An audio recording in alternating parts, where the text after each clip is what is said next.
26 ડિસેમ્બરે આરબીઆઈ ઓફિસને એક મેલ મળ્યો હતો, જેમાં રિઝર્વ બેંક ઓફ ઇન્ડિયાની ઓફિસને બોમ્બથી ઉડાવી દેવાની ધમકી મળી હતી. ઈમેલમાં મુંબઈમાં કુલ 11 સ્થળ પર બોમ્બ રાખ્યા હોવાની માહિતી મોકલવામાં આવી હતી. ન્યૂઝ એજન્સી ANIના જણાવ્યા અનુસાર હાલ મુંબઈ ક્રાઇમ બ્રાન્ચની ટીમે ધમકી આપનાર આરોપીની વડોદરાથી ધરપકડ કરી છે અને તેની પૂછપરછ ચાલુ છે. જ્યારે કેટલાક મીડિયા રિપોર્ટ્સ અનુસાર વડોદરાથી 3 લોકોની અટકાયત કરવામાં આવી છે. મંગળવારે આરબીઆઈ ઓફિસને એક મેલ મોકલવામાં આવ્યો હતો. સૂત્રો અનુસાર મેલ મોકલનારી વ્યક્તિએ પોતાને ખિલાફત ઇન્ડિયા ગ્રુપનો સભ્ય ગણાવ્યો છે. ઈમેલમાં દાવો કરવામાં આવ્યો હતો કે તેણે આરબીઆઈ ઓફિસ, HDFC બેંક અને ICICI બેંક સહિત 11 સ્થળે બોમ્બ રાખ્યા હતા. મુંબઈ ક્રાઇમ બ્રાન્ચની ટીમે આરોપીની વડોદરાથી ધરપકડ કરી લીધી છે અને તેની પૂછપરછ હાલ ચાલુ છે. ગાંધીનગર સ્થિત ગિફ્ટ સિટીમાં શરાબ સેવનમાં છૂટ આપ્યા બાદ ગુજરાત સરકારે મંગળવારે આ અંગેના વિસ્તૃત દિશાનિર્દેશો તથા લોકોને મૂંઝવતા સવાલોના જવાબ આપ્યા હતા. ગિફ્ટ સિટીમાં કોણ કોણ શરાબ સેવન કરી શકે તથા તે અંગે કયા નિયમોનું પાલન કરવાનું રહેશે, તે ઉપરાંત શરાબ સેવન કર્યા બાદ ગિફ્ટ સિટીની બહાર આવનારાઓએ કઈ બાબતોનું ધ્યાન રાખવું પડશે જેવા વિવિધ મુદ્દે રાજ્ય સરકારે સ્પષ્ટતા કરી હતી. FL3 લાયસન્સ શું છે, તે કોને મળી શકે છે? તેનો જવાબ છે ગિફ્ટ સિટીમાં નોકરી કરતા અથવા અધિકૃત મુલાકાતીઓને લિકર પીરસવા માંગતી હોટેલ, ક્લબ, રેસ્ટોરન્ટને લિકર પીરસવા અંગેનું લાયસન્સ ગિફ્ટ સિટી ગાંધીનગર ખાતે આવનારા ખાનપાન સુવિધા ધરાવતી હોટેલ, ક્લબ, રેસ્ટોરન્ટને લાયસન્સ મળી શકશે. FL3 લાયસન્સ મેળવવાની પ્રક્રિયા શું છે? જે તે હોટેલ, ક્લબ, રેસ્ટોરન્ટ નિયમ અંતર્ગત જરૂરી દસ્તાવેજી પુરાવા સાથે નિયામક નશાબંધી સમક્ષ અરજી કરીએથી જરૂરી ચકાસણી કરી સરકારે નક્કી કરેલ સમિતિ સમક્ષ રજૂ કરીએથી પરવાનો આપવાપાત્ર રહેશે. અમદાવાદમાં કોરોનાના કેસ દરરોજ સામે આવી રહ્યા છે. આજે શહેરમાં નવા કેસ નોંધાયા છે, જેમાં 5 પુરુષ અને 3 મહિલાઓનો સમાવેશ થાય છે. નવરંગપુરા, નારણપુરા, જોધપુર તેમજ થલતેજ, ગોતા અને સરખેજ વિસ્તારમાંથી કેસ નોંધાયા છે. 3 દર્દીઓની ટ્રાવેલ હિસ્ટ્રી મળી આવી છે, જેમાં અમેરિકા, દુબઈ અને મથુરાથી આવ્યા બાદ તેઓ કોરોના પોઝિટિવ આવ્યા છે. હાલમાં શહેરમાં 42 જેટલા કોરોનાના એક્ટિવ કેસ નોંધાયા છે, જેમાં એક દર્દીને હોસ્પિટલમાં દાખલ કરવામાં આવ્યો છે, જ્યારે 41 દર્દીઓ હોમ આઇસોલેશનમાં છે. કોરોનાના કેસોને લઈ મ્યુનિસિપલ કોર્પોરેશન તંત્ર દ્વારા અર્બન હેલ્થ સેન્ટર અને હોસ્પિટલોમાં ટેસ્ટિંગની વ્યવસ્થા શરૂ કરવામાં આવી છે. જોકે કોરોનાના લક્ષણો ધરાવતા હોવા છતાં પણ લોકો કોરોના ટેસ્ટ કરાવતા ન હોવાનું સામે આવ્યું છે. અમદાવાદમાં દારૂ અને નશામાં ફાયરિંગ થયું હોવાનો બનાવ સામે આવ્યો છે. એટલું જ નહીં, આરોપીઓ પાસેથી બિયર અને દારૂની બોટલો પણ મળી છે. 24 જેટલી બિયર અને એક સ્કોચની બોટલ પોલીસે કબજે કરી છે. જ્યારે પોલીસ પહોંચી ત્યારે 2 લોકો 5મા માળેથી 4થા માળની અગાસીમાં કૂદવાનો પ્રયાસ કર્યો હતો. આથી બંનેને ઈજા પહોંચી છે. હાલ પોલીસે ગેરકાયદેસર હથિયાર રાખીને ફાયરિંગ કરવા સંદર્ભનો ગુનો દાખલ કર્યો છે. સૂત્રો પાસેથી મળતી માહિતી પ્રમાણે આ લોકો દારૂની મહેફિલ માણવા માટે ભેગા થયા હતા, જ્યારે કેટલાક જમીન દલાલ છે અને પિસ્તોલ મળી આવી છે, જે લાયસન્સ વગરની હોવાનું સામે આવ્યું છે. હાલ સમગ્ર મામલે બોપલ પોલીસે આરોપીઓને પકડીને કાયદેસરની કાર્યવાહી શરૂ કરી છે. કબૂતરબાજીના કારણે અનેક એવા ગામ છે જેના લોકો અમેરિકા તો પહોંચી ગયા છે, પણ તેના કારણે ઘણી બદનામી પણ સામે આવી છે. કેટલાક સમાજ કે આગેવાનોના કારણે ચાલતા આખા રેકેટની જાણ બધાને છે, પણ તે વિશે વાત કરવા કોઈ તૈયાર નથી. ફ્રાન્સમાં ઇમરજન્સી લેન્ડિંગ બાદ ખરેખર શું ઇનસાઇડ સ્ટોરી હતી તે જાણવાનો પ્રયાસ કેટલાક લોકો પાસેથી કર્યો હતો, જેમાં આ પ્લેન પહેલી વખત નથી કે જેને ભાડે રાખીને લોકોને લઈ જવાતા હતા.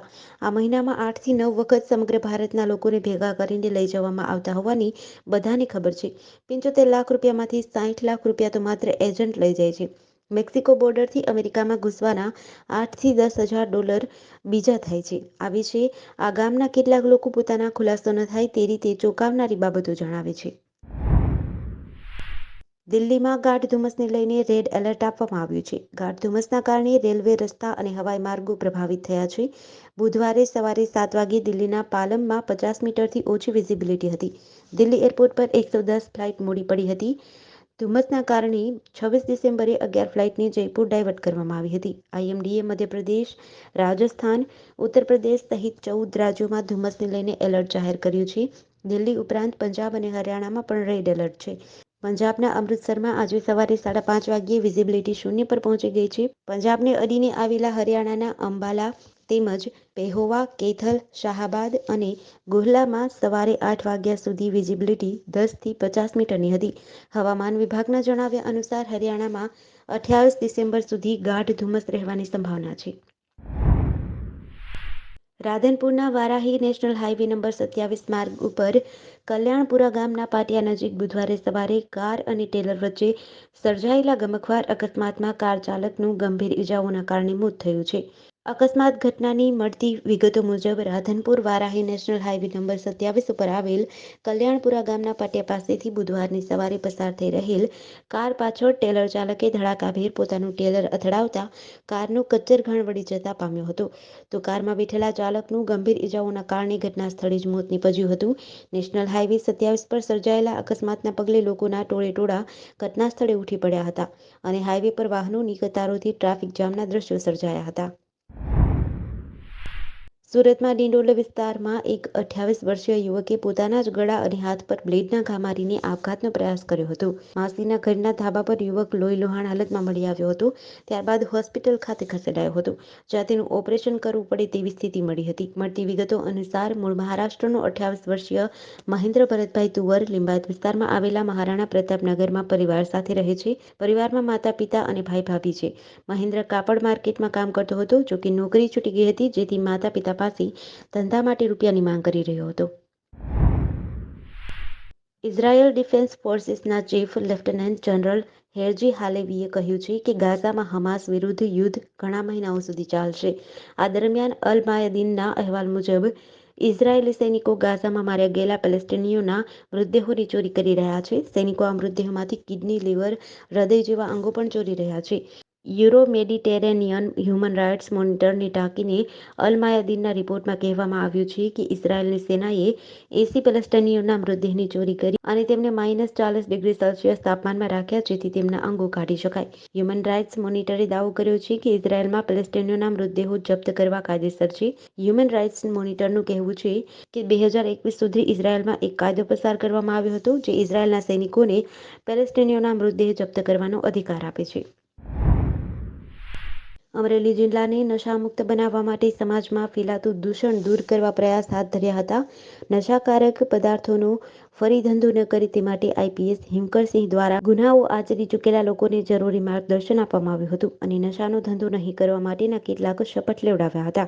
ગુના આચરેલા લોકોએ પણ સમર્થન આપી પ્રતિજ્ઞા લીધી હતી.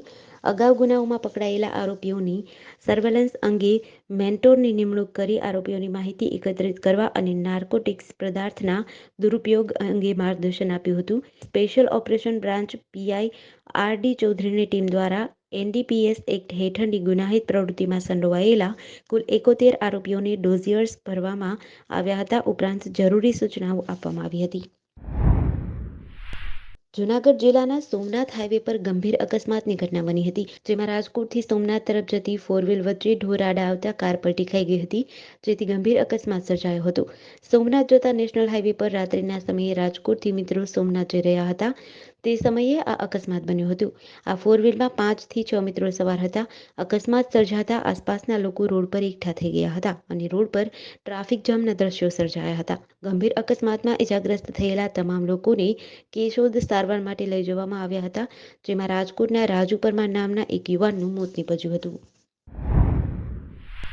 વલસાડના કપરાડા પોલીસ મથકે નોંધાયેલી એક પ્રોહિબિશનની ફરિયાદમાં પાયલોટિંગ કરતી કાર તરીકે કપરાડાની મહિલાનું નામ ખુલ્યું છે, જેથી કપરાડા પોલીસ મથકમાં એએસઆઈ યોગેશ માહલા અને એચસી અતુલ પટેલે મહિલાના પતિ અને પરિવારના સભ્યો પાસે મહિલા વિરુદ્ધ ધરપકડ કે પોલીસ કાર્યવાહી ન કરવા બદલ 1.5 લાખની માંગણી કરી હતી.